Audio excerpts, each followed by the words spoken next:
하나님께서 우리가 이 세상을 살아갈 때 이 세상을 이길 힘을 주셨는데요. 그것이 바로 이 기도입니다. 그런데 우리가 기도를 할 때 어떤 믿음의 태도를 가지고 기도를 하느냐? 그냥 기도도 하며 사는 사람이 있고요. 기도로 사는 사람이 있습니다. 그래서 기도도 하면서 사는 사람과 기도로 사는 사람은 완전히 다릅니다. 안타까운 것은 많은 성도들이 그냥 기도도 한 번씩 하면서 살아갑니다. 그러나 하나님은 애초에 우리를 구원하시고 우리의 삶을 계획하실 때 우리가 기도로 살도록 계획하셨습니다. 그래서 우리가 1시간 기도 운동을 하는 이유 역시 우리가 더 이상 어설프게 기도하지 않고 기도로 사는 자가 되는 데 있다는 것입니다. 왜냐하면 오늘 본문의 제목과 같이 기도는 우리가 살고 죽는 문제와 관련이 있기 때문입니다. 이 사실을 명확하게 알아야 기도를 할 때도 우리가 적당히 하지 않게 되는 것입니다. 일본은 과거 우리나라를 강제 점령했죠. 그리고 우리나라에 말할 수 없는 피해를 주었습니다. 이 문제에 대해서 반드시 일본은 철저하게 사과를 해야 합니다. 하지만요, 우리는 그러면 일본이 사과하고 일본이 반성만 하면 되는 것입니까? 우리 자신도 돌아볼 수 있어야 한다는 겁니다. 분명히 남의 나라를 강제로 빼앗은 일본에게 당연히 죄가 있지만 나라를 빼앗길 정도로 나약했던 우리나라의 지도자들과 국민들에게도 문제가 있었다는 것을 결코 외면해서는 안 된다는 거예요. 여러분, 그런 일이 또 다시 반복되지 않는다고 누가 보장할 수 있습니까? 비록 우리가 세계 10대 경제 대국에 들어섰지만 잘 아시는 것처럼 우리나라는 여전히 강대국 사이에 끼어 있는 작은 나라일 뿐입니다. 또 여전히 우리를 적대하는 북한을 바로 우리 위에 두고 있죠. 그러니까 우리는 여러분, 지정학적으로 보면 사실 전 세계에서 가장 불안정한 나라라고 말을 해도 사실 과언이 아닐 정도로 우리는 정치적으로 또 외교적으로 굉장히 어떻게 보면 외주를 타고 있는 그런 상황에 놓여 있는 나라이기도 합니다. 우리가 우리 스스로를 견고하게 지킬 준비가 되어 있어야 하는 거죠. 그런데 여러분, 성도로서도 마찬가지라는 겁니다. 우리가 하나님의 자녀인데도 하나님이 약속하신 은혜와 복을 누리지 못하는 성도들이 너무나 많습니다.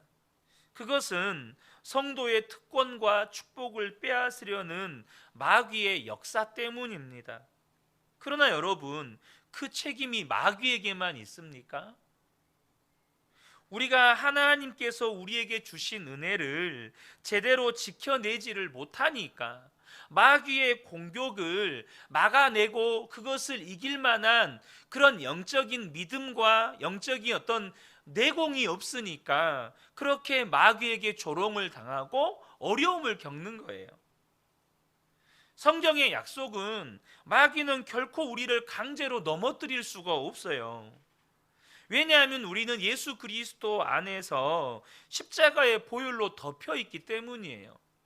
요한일서 5장 18절에 보면 하나님께로부터 나신 자가 그를 지키심에 악한 자가 그를 만지지도 못하느니라 라고 말씀하셨어요. 우리는 악한 자가 우리를 만지지도 못할 정도로 그리스도 예수의 보혈 안에 우리는 덮여 있다는 거예요. 이것이 예수 믿는 자의 가장 큰 권세죠. 그래서 우리가 깨어서 기도하면 마귀는 절대 우리를 무너뜨릴 수가 없습니다. 마귀의 공격 앞에서 우리 자신을 지켜낼 수 있는 가장 놀라운 무기가 바로 기도라는 것입니다.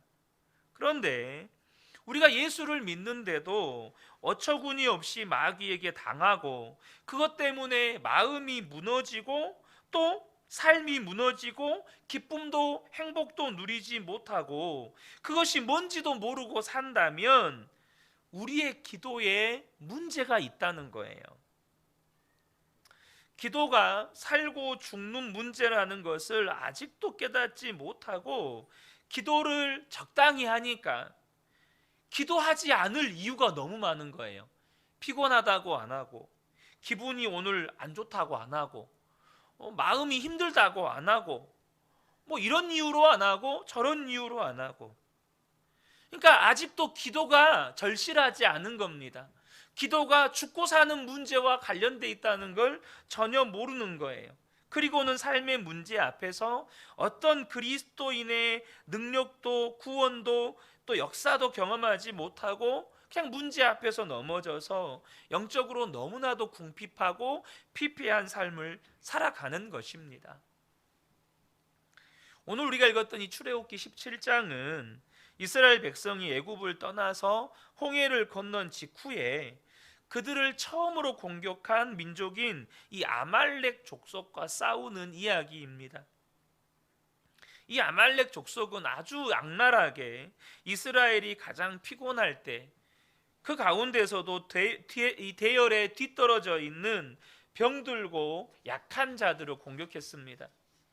하나님은 하나님을 두려워하지 않는 이 아말렉을 진멸하시기 위해서 모세에게 이스라엘을 둘로 나누라고 명령하십니다. 한 팀은 기도팀이죠. 모세와 아론과 훌이 산으로 올라가서 기도하게 하고, 이제 한 팀은 싸우는 팀으로 여호수아가 군대를 이끌고 전쟁터로 가서 아말렉과 싸우게 하셨습니다. 그런데 놀랍게도 모세가 하나님께 손을 들고 기도할 때 이스라엘이 이겼습니다. 이스라엘 백성은 훈련받은 군인들이 아니라 노예 생활을 하던 사람들이었습니다. 그러니까 무기라고는 변변하게 있는 것도 없고 훈련도 받지 않는 오합지졸이죠. 그런데 그런 여호수아의 군대가 아말렉 정의 군대를 이긴다는 것은 엄청난 일이죠. 그런데 모세가 팔이 힘들어서 이렇게 내리자 전세가 역전이 돼버려요. 그것을 본 아론과 훌은 모세를 바위에 앉히고 양옆에서 모세의 두 팔을 높이 들어 올렸습니다. 그러자 여호수아의 군대가 끝까지 이 아말렉 군대를 이기게 된 거죠. 이것은 하나님께서 하나님의 자녀들에게 세상을 이길 비밀을 가르쳐 주신 기록 가운데 하나입니다. 오늘 본문 14절에도 여호와께서 모세에게 이르시되 이것을 책에 기록하여 기념하게 하고 여호수아의 귀에 외워 들리라. 내가 아말렉을 없이하여 천하에서 기억도 못하게 하리라. 지금 하나님께서 이 모세가 기도할 때 여호수아의 군대가 아말렉 족속을 쳐서 멸한 이 사건을 기록하게 하셔서 여호수아는 외워서 머릿속에 마음속에 아예 새기게 하고 후에 이스라엘 백성들 또한 이 사건을 봄으로 인하여서 기도로 말미암아 세상을 이긴다라고 하는 이 놀라운 영적인 진리를 끊임없이 백성들로 하여금 깨우치게 하셨다는 겁니다. 하나님께서 이 아말렉과의 전쟁에서 이 모세의 기도와 이 여호수아의 군대의 전쟁을 연결시키셔서 이스라엘 백성에게 주시는 교훈이 뭘까요? 그건 다른 게 아닙니다. 기도하면 살고 기도하지 않으면 죽는다는 겁니다. 여러분 단순하게 생각하세요. 기도하면 이겼고 기도하지 않으면 졌습니다. 그런데 왜 기도하면 살고 기도하지 않으면 죽는 겁니까? 여러분 당시 이 고대 사회에서 전쟁에서 진다는 건 모든 것을 빼앗긴다는 것을 의미합니다. 남자들은요 어린아이부터 노년에 이르기까지 전부 다 죽임을 당하거나 노예로 끌려가고요. 여자들은 겁탈을 당하거나 종으로 끌려갑니다. 그러니까 이것은 민족, 나라의 운명이 걸린 문제였습니다. 한 나라와 민족이 지구상에서 완전히 사라져버리는 문제가 바로 이 전쟁이었습니다. 그러니까 이기면 살고 지면 죽는 겁니다. 그러니 이 기도가 얼마나 심각한 일이겠습니까? 근데 성경이 우리에게 알려주는 게 뭡니까? 우리가 살아가는 이 세상은 우리가 하나님 앞에 서는 그날까지 영적인 전쟁의 현장이라는 겁니다. 전쟁터라는 거예요. 그래서 여러분, 저와 여러분이 무슨 일이 있어도 기도를 중단하시면 안 돼요. 전쟁터에서 기도를 멈추는 순간 죽는 겁니다. 특별히 오늘 본문에서 여호와 니시라고 이 본문의 사건 후에 하나님께서 모세에게 기록하게 하셨습니다. 이 여호와 니시는 여호와는 나의 깃발이라는 뜻입니다. 여호와가 깃발이에요. 여호와가 깃발. 전쟁이 벌어졌고 여호와의 깃발이 올라갑니다. 여러분, 지금 우크라이나 러시아 전쟁을 보시면 러시아군이 점령한 지역에 무슨 일이 생깁니까? 러시아의 깃발이 그곳에 이렇게 달립니다. 러시아가 점령했던 지역을 다시 우크라이나 군이 다시 수복합니다. 그러면 러시아의 깃발을 내리고 다시 우크라이나의 깃발을 세웁니다. 자, 하나님의 깃발이 그곳에 세워졌습니다. 무슨 의미입니까? 하나님이 그곳에 함께 계신다는 의미입니다. 하나님이 함께 계신다는 증거예요. 그러면 여호와의 군대를 이길 자가 누가 있겠습니까? 그런데 여호와의 깃발이 내려오면 문제가 심각해져요. 하나님이 함께 하신다는 표식이 사라진 겁니다. 그렇게 되면 우리는 마귀를 당할 수가 없게 되는 거예요. 우리의 삶에 기도가 계속된다는 말은 무슨 의미죠? 나의 삶에 여호와의 깃발이 계속해서 올라 있다는 뜻입니다. 여호와의 깃발이 나의 삶에 계속해서 펄럭인다는 뜻이에요. 근데 피곤하다고 바쁘다고 또 이런저런 이유로 기도가 없으면 여호와의 깃발이 내려왔다는 뜻입니다. 내가 지금 기도를 제대로 못한다, 하루 1시간 기도를 제대로 못하고 있다고 한다면 그것은 무슨 말이죠? 여호와의 깃발이 내려와 있는 상태고 우리는 마귀를 당할 재간이 없는 무방비 상태에 놓여 있다는 의미가 되는 거예요. 이거는 심각한 겁니다. 이 정도로 기도라는 것이 우리의 삶에 심각하다는 것을 저와 여러분이 아셔야 돼요. 기도의 깃발이 휘날리면 사는 것이고 기도의 깃발이 내려가면 죽는 겁니다. 그래서 이 기도라고 하는 것이 이렇게 심각하다는 것을 알게 되어야, 그러면 여러분, 나는 기도를 잘해요 못해요 그런 문제 안 나옵니다. 당장 여러분, 이 약을 먹어야 살아요. 근데 약이 너무 독해요. 저 도저히 못 먹겠어요. 안 먹으면 죽어요. 그러면 그 말 나옵니까? 그 말 나와요. 안 먹으면 죽는데. 심지어 어린아이가 너무 어린아이여서 못 먹겠다고 떼쓰면 부모가 때려서라도 먹이죠. 그러니까 기도가 우리가 죽고 사는, 영적으로 죽고 사는 문제, 내 삶에서 승과 패가 결정되는 문제라고 우리가 여겨지면 기도 안 된다, 못한다 이런 말할 것이 없이 안 돼도 하는 겁니다. 왜요? 기도하면 사니까. 기도하면 사니까 안 돼도 하는 겁니다. 산꼭대기에 올라가서 이스라엘 위에서 기도하는 모세의 팔이 피곤해서 내려왔어요. 이게 뭘 말하는 걸까요? 기도는 그만큼 힘들다는 것입니다. 기도는 힘들다는 거예요. 여러분, 1시간 기도하는 일이 쉽지 않습니다. 왜요? 기도는 영적 전쟁이기 때문에 더 어려운 겁니다. 마귀는 기도를 못하게 하려고 방해해요. 그래서 여러분, 기도하려면 어떻습니까? 졸리고 자꾸 딴 생각나고 기도하려고 하면 시간이 없어지고 기도에 대해서 그러다 보니까 기도에 대한 좌절에 빠지게 되죠. 여러분, 기도가 분명히 힘들고 어려운 것이 있지만 그때 여러분 상황을 돌아보셔야 돼요. 지금 아론과 훌이 모세의 팔이 딱 내려오니까 아론과 훌의 눈에 보이는 거예요. 이스라엘 군대가 다 죽게 생긴 거예요. 모세의 팔이 내려왔더니 자기 백성들이 다 죽게 생긴 거예요. 지금 기도를 멈추면 끝나는 거예요. 완전히 망하는 거예요. 마찬가지로 저와 여러분의 삶에 기도가 멈춰져 있어요. 이 말은 무슨 말일까요? 아말렉 군대가 이스라엘 진영을 난장판을 만들어 버린다는 뜻입니다. 다시 말하면 저와 여러분의 삶에 기도가 멈췄다. 지금 마귀가 저와 여러분의 삶을 난장판을 만들고 있다는 뜻으로 여기시면 됩니다. 내가 지금 기도가 멈춰 있어요. 지금 내 삶의 현장이 마귀의 놀이터가 됐구나. 마귀가 지금 난장판을 치고 있는 전쟁터가 돼버렸구나.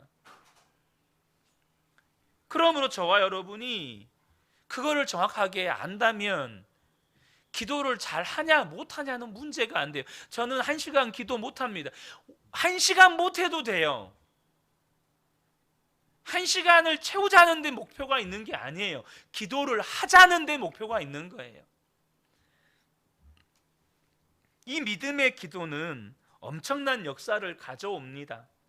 아수르 왕이 예루살렘을 위협하면서 히스기야에게 하나님을 모욕하고 조롱하는 편지를 보냅니다. 히스기야가 그 편지를 들고 하나님의 전에 들어가 기도를 해요. 열왕기하 19장 14절을 보면 히스기야가 사자의 손에서 편지를 받아보고 여호와의 성전에 올라가서 히스기야가 그 편지를 여호와 앞에 펴놓고, 군사력으로는 도무지 이길 수 없는 싸움이기에 히스기야는 밤이 새도록 기도합니다. 기도 시간 내내 마음은 비통했고 두려웠습니다. 전쟁에서 지면 전멸이에요. 왕은 당연히 죽는 거고 자기 백성들이 정말 시몰살을 당하게 생긴 거예요. 지금 아수르 왕의 편지를 보니까 뭐 눈을 빼겠다 어쩌겠다 막 이런 난리를 치니까 잠을 이룰 수가 없죠. 그런데 여러분 어떻습니까? 그렇게 기도하고 있을 때에 놀라운 일이 벌어집니다. 히스기야는 밤이 새도록 기도하고 있었어요. 전쟁 준비는 할 생각도 못했어요. 어차피 싸워봐야 지는 전쟁이고 싸우면 다 싸그리 몰살당할 전쟁이니까 싸울 생각은 엄두도 못했어요. 단지 하나님 앞에 기도만 했어요. 무슨 일이 일어납니까? 35절에 이 밤에 여호와의 사자가 나와서 아수르 진영에서 군사 18만 5천 명을 친지라. 아침에 일찍이 일어나 보니 다 송장이 되었더라. 여러분 18만 5천 명 한 곳에 모아두면 정말로 바닷가의 모래처럼 많은 숫자입니다. 어마어마한 숫자예요. 거기다가 이제는 말과 또 병거 각종 무기까지 보면 얼마나 그 위세가 대단하겠어요. 근데 그 많은 군대가 하룻밤 사이에 다 송장이 돼버린 거예요. 언제 그 일이 일어났습니까? 기도할 때. 근데 여러분 기도하기가 힘들어요. 히스기야도 밤새 기도했어요. 여러분 밤을 새고 기도하는 게 쉽겠습니까? 그러나 히스기야는 그날 밤에 하나님 앞에 그 편지를 펼쳐놓고 간절히 기도했습니다. 그러자 결과는 엄청났어요. 그러므로 여러분 힘드십니까? 기도하기가 어렵습니까? 그래도 기도하셔야 합니다. 그래도 기도하셔야 돼요. 만약에 여러분의 자녀가 지금 심각한 질병에 걸렸어요. 그러면 그 병을 고칠 수 있는 이 병원 저 병원 안 알아볼 부모가 어디에 있습니까? 근데 여러분 기도를 하지 않는 문제는 지금 내 아이가 죽을 병에 걸렸는데 병원을 찾아다니지 않는 것보다 더 심각한 문제예요. 왜입니까? 여러분 내가 지금 기도를 하지 않는다는 건 하나님과의 관계에서 뭔가 심각한 문제가 생겼다는 거예요. 하나님 앞에 어떻게 서실 겁니까? 사랑하는 성도 여러분, 지금 저와 여러분의 삶의 가장 시급한 문제는 기도의 깃발부터 세우는 문제입니다.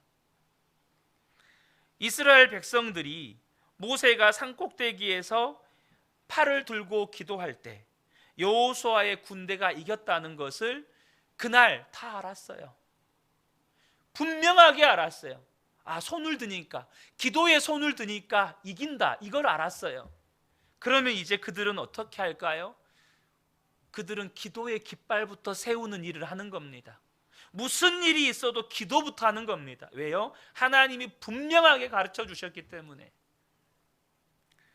일평생 5만 번의 기도 응답을 받았다는 조지 물러 목사님의 기도에는 뚜렷한 두 가지 특징이 있습니다. 첫 번째는 뭐냐면 하나님에 대한 절대적인 확신입니다. 그는 하나님이 정말로 살아계시고 하나님의 말씀은 반드시 이루어진다는 것을 확신했습니다. 두 번째 특징은 뭐냐면 어린아이와 같은 단순함이었습니다. 그러니까 그는 하나님의 말씀을 전부 다 믿었어요. 정말 순수하게 믿었습니다. 그러니까 조지 뮬러 목사님은 모든 기도는 다 응답받는다고 믿었어요. 마태복음 7장 7절에 구하라 그리하면 너희에게 주실 것이요 찾으라 그리하면 찾아낼 것이요 문을 두드리라 그리하면 너희에게 열릴 것이니. 그러니까 조지 뮬러 목사님은 약속을 믿고 기도만 했다는 거예요. 다른 거 안 했습니다. 기도만 하고 다른 거는 안 했어요. 그래서 어떤 고정 수입도 거절하고 누구에게 어려움을 말하거나 도움도 요청하지 않았습니다. 그리고 오직 하나님께만 말씀을 드렸어요. 그러니까 기도에 목숨을 건 겁니다. 하나님이 기도에 응답해 주시지 않으면 다 굶는 거예요. 이 사람 저 사람에게 부탁하며 기도하는 것과는 완전히 차원이 다른 기도였어요. 그랬더니 정말로 놀라운 기도의 응답이 오기 시작했습니다.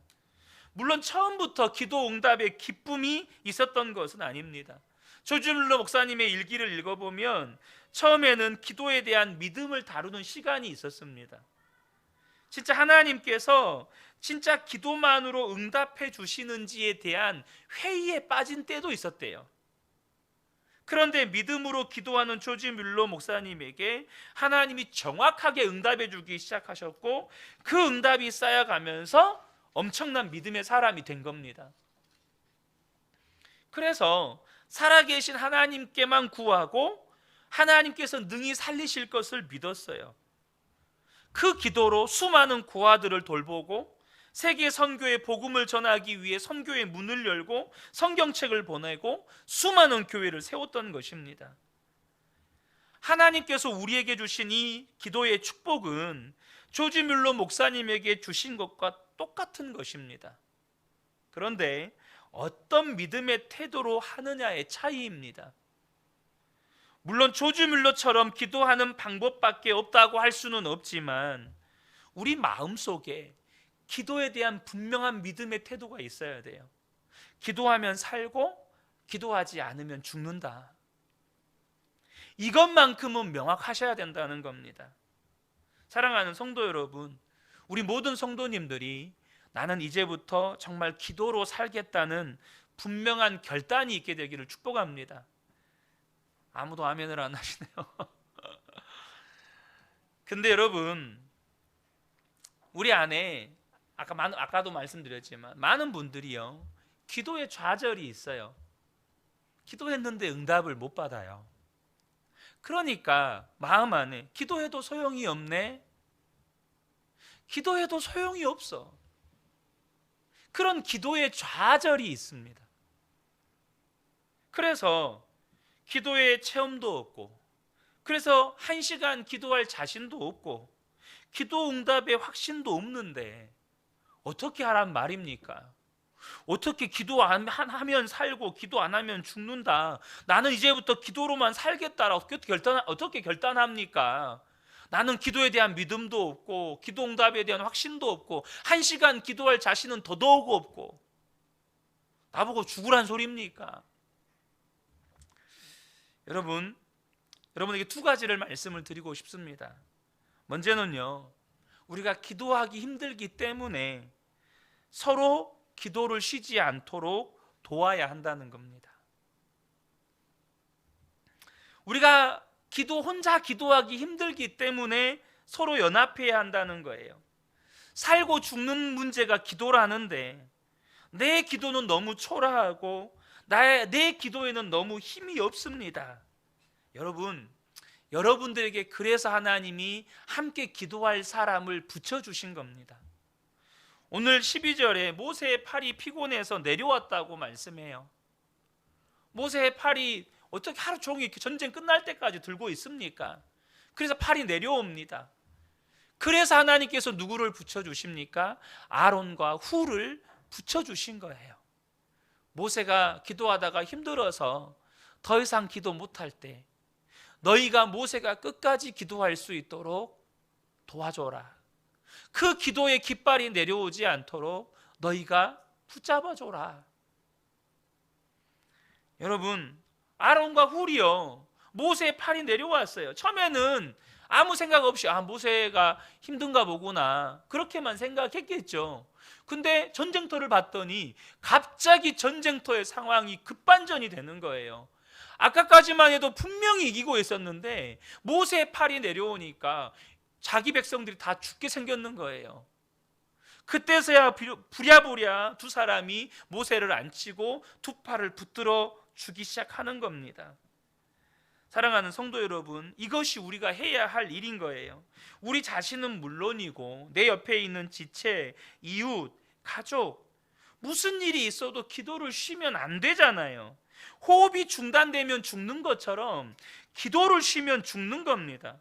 그래서 우리가 모여서 할 일은 서로 기도하도록 도와주는 일입니다. 사랑하는 성도 여러분, 저와 여러분이 함께 기도하기 위해서 손을 잡아주셔야 돼요. 기도가 막히지 않도록 무슨 일이 있어도요, 성도들 사이에서는 싸우는 일이 있으면 안 돼요. 저와 여러분이 용서하고 사랑하고 사랑만 하며 살 때 거기에서 기도의 힘이 나와요. 다른 게 아닙니다. 저와 여러분이 정말로 사랑하기로 결단하고 정말 사랑만 하고 살면 거기서 기도할 힘이 나와요. 기도가 살고 죽는 문제고 우리가 기도하기 위해서 서로 도와야 한다는 사실을 깨달아야 우리가 서로 싸우거나 비난하거나 고집부리는 일을 멈추게 됩니다. 그렇게 연합하여서 기도하는 사람이 많아질 때 교회 안에 또한 하나님의 역사하는 힘 또한 커지는 겁니다. 여러분, 10명 기도하는 것과 100명 기도하는 게 같을까요? 여러분, 달라요. 100명 기도하는 것과 1000명 기도하는 게 같을까요? 다릅니다. 기도의 영적 분위기가 다르고 그곳에서 기도하는 여러분 힘이 달라요. 헤롯이 야고보를 죽이고 이후에 베드로를 죽이려고 할 때 그를 감옥에 가두게 되잖아요. 얼마나 철저하게 경비를 섰는지 몰라요. 군사 넷을 한 조로 4조를 만들어서 성문을 지키도록 했고요. 그것도 모자라서 베드로가 갇혀있는 감옥 안에 군인 2를 배치했습니다. 그리고 베드로의 손과 발에는 착고를 채워서 꼼짝하지 못하게 했어요. 베드로가 처형될 때까지 누구도 베드로를 빼내가지 못하게 한 겁니다. 여기에서 뭘 볼 수 있나요? 이 헤롯 왕 안에 불안함이 있는 거예요. 분봉왕이지만 군대도 있어요. 그러니까 무력이 있단 말이에요. 반면에 제자들에게는 무기도 없고 싸울 힘도 없어요. 그런데도 지나치다 싶을 정도로 헤롯은 이 베드로를 지키려고 하는 불안한 마음이 있는 거예요. 그런데 이 사건의 기록에서 우리가 재미있는 점 하나를 발견할 수가 있는데요. 베드로를 위해서 기도하는 성도들에게 놀랍게도 믿음이 없었다는 거예요. 베드로가 풀려나도록 기도하는 성도들 안에 믿음이 없었어요. 그러면서도 기도했어요. 하나님의 천사가 이 감옥에 갇힌 베드로를 깨워서 이제 눈을 떠 보니까 군사 2은 잠들어 있고 착고가 풀려 있어요. 이게 꿈인가 생신가 이렇게 천사를 따로 나오고 이제 성문 밖까지 나왔는데도 아무도 그를 알아보거나 붙잡지를 않았습니다. 정신이 차려진 베드로는 하나님의 천사가 나를 이렇게 인도했구나라는 걸 깨닫게 되고 자기를 위해 기도하고 있는 성도들이 있는 곳으로 갑니다.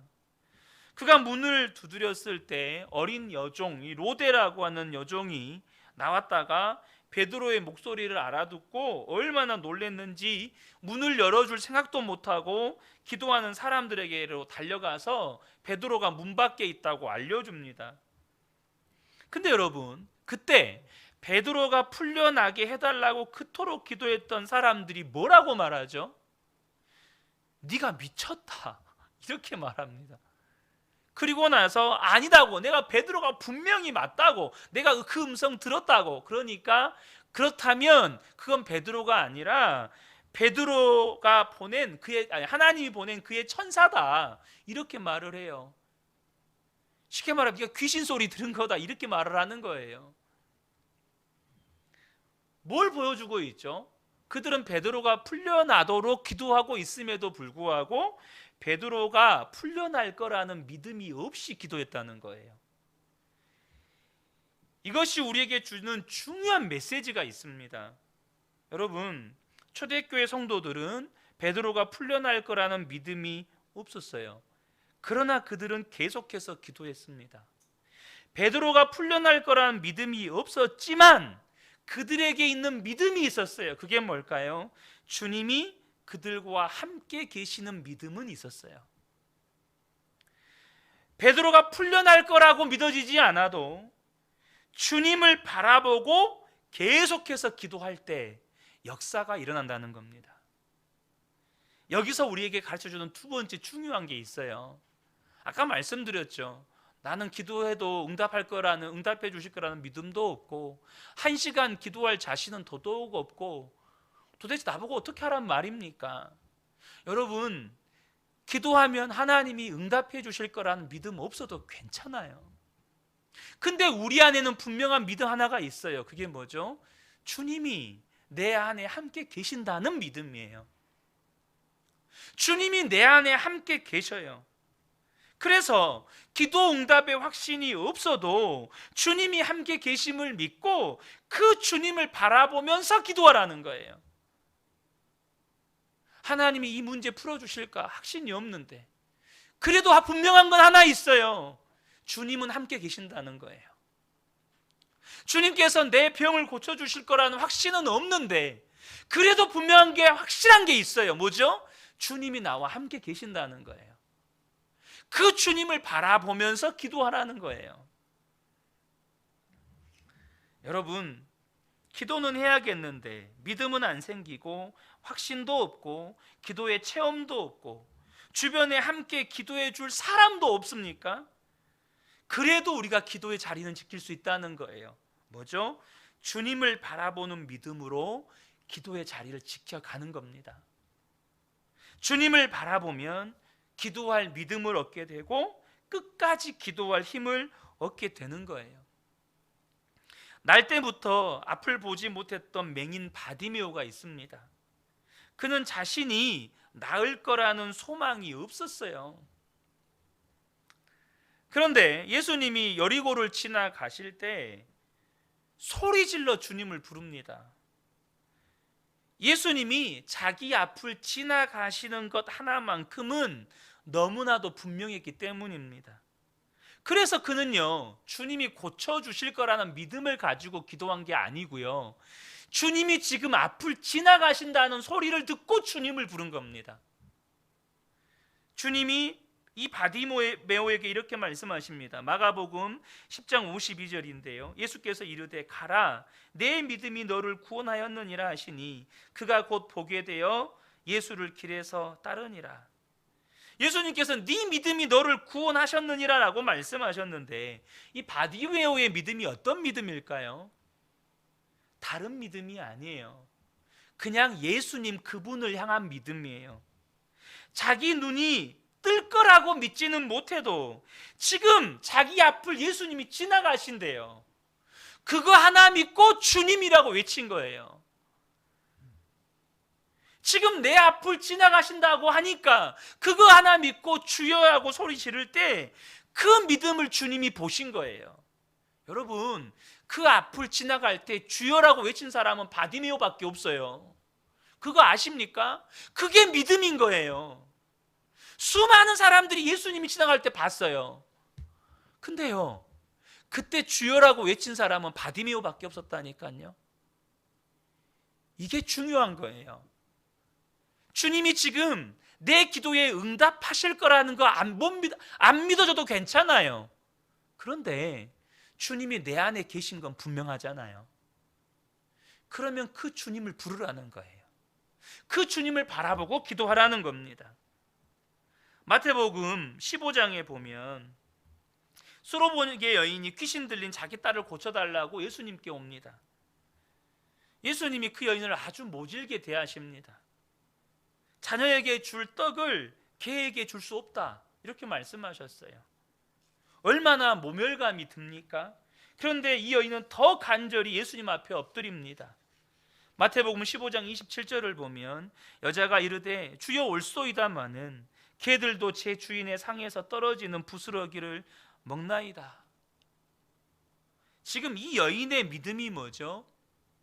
개들도 제 주인의 상에서 떨어지는 부스러기를 먹나이다 라는 건 예수님을 주님으로 고백하는 거예요.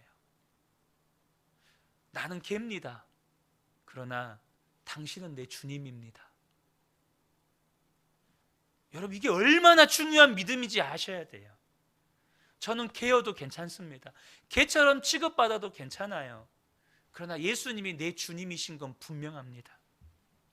내가 세상에서 사람들에게 조롱당하고 비웃음 당하고 사람들에게 인정받지 못하고 심지어 가족들에게도 별로 인정받지 못하고 사람들로부터 손가락질 당하고 있지만 내 안에 분명한 것이 있는데 예수님은 여전히 나의 주님이시라는 겁니다. 여러분, 그때 주님이요 뭐라고 말씀하는지 아세요? 분명히 이 여인에게는 예수님이 귀신 들린 자기 딸을 고쳐줄 거란 믿음은 없었어요.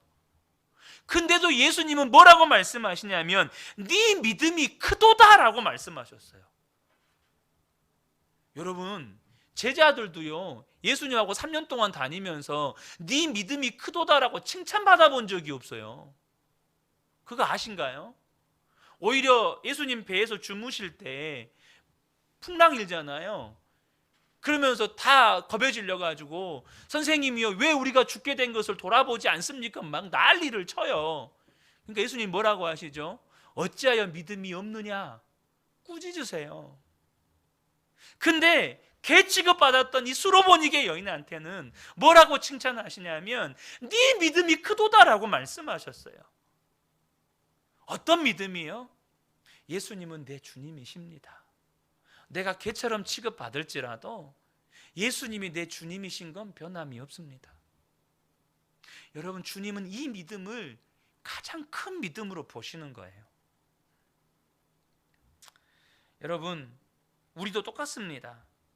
여러분, 주님이 정말로 나와 함께 계심을 믿으십니까? 나의 문제가 해결될 것에 대한 믿음으로 기도 드릴 수는 없어도 주님이 나와 함께 계신 것은 너무나 분명해요. 그 주님을 의지하고 주님 앞에 나아가시기를 축복합니다. 그 믿음을 붙잡고 기도하시라는 거예요.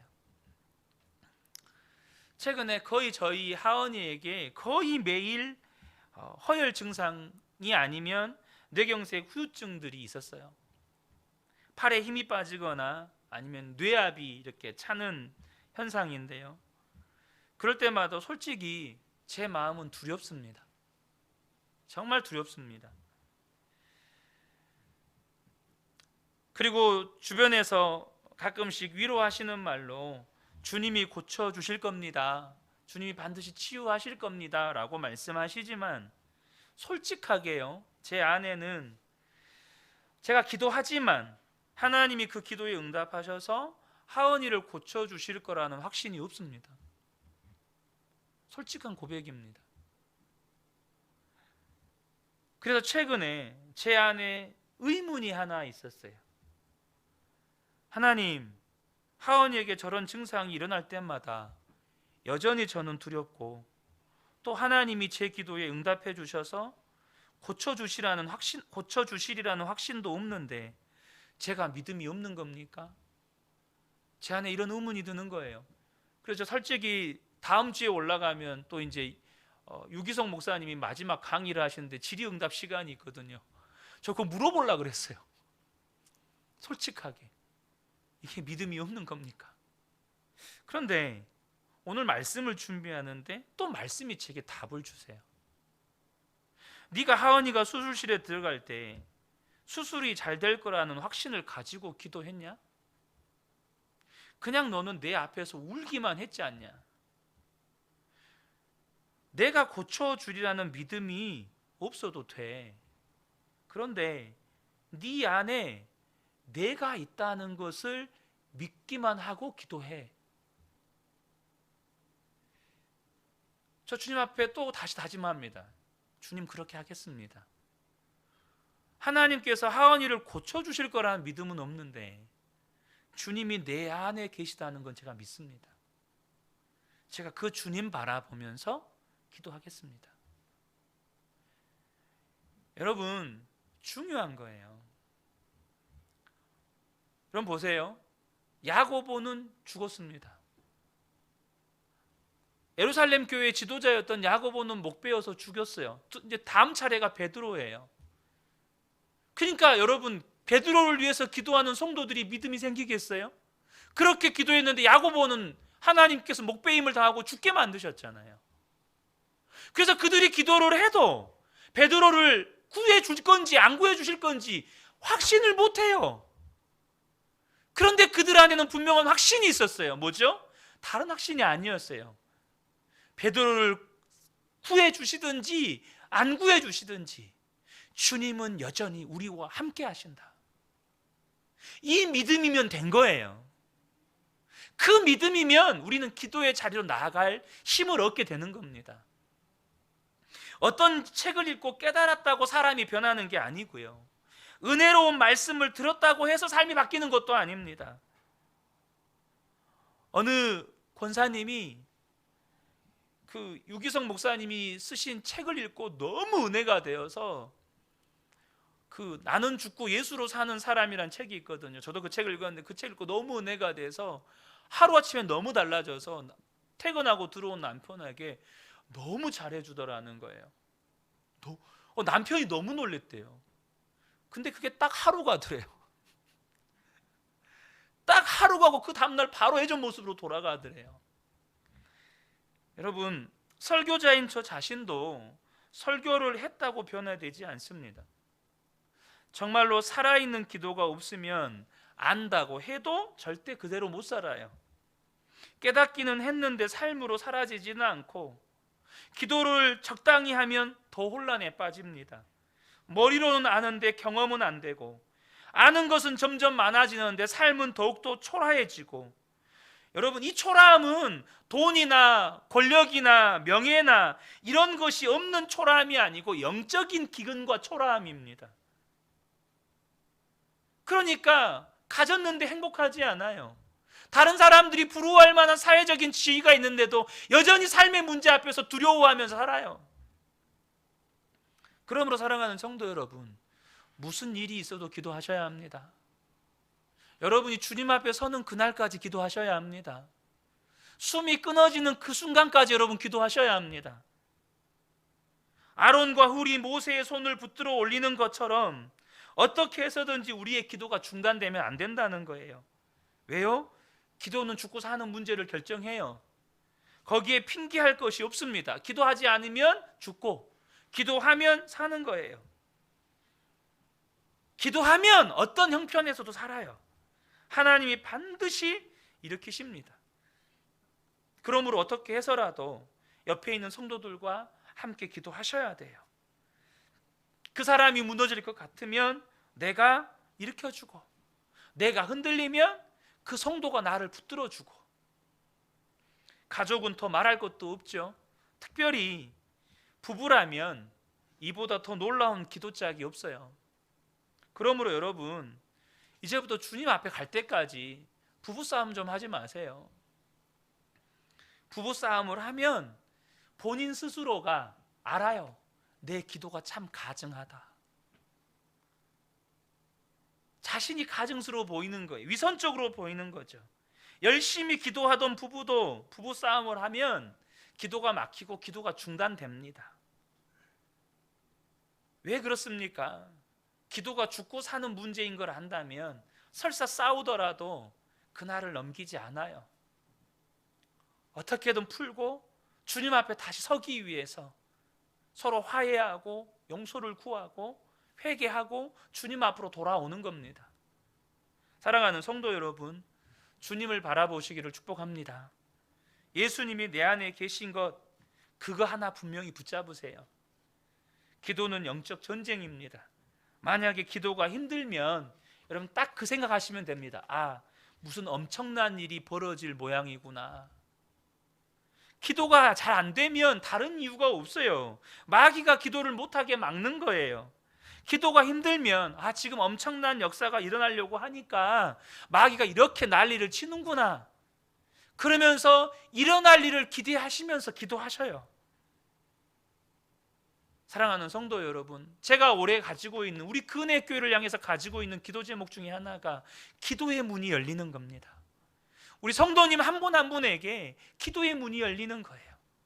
기도가 즐거워지고 기도가 행복해지고 단순히 기도 시간만 즐거워진 게 아니라 그것이 삶의 열매로 나타나서 내 삶이 즐겁고 행복해지는 거예요. 사랑하는 성도 여러분, 그러므로 저와 여러분이 우리 모든 성도님들에게 정말 기도의 문이 활짝 열려서 이제는 기도의 능력을 온전히 경험하게 되시기를 예수님의 이름으로 축복합니다. 아멘.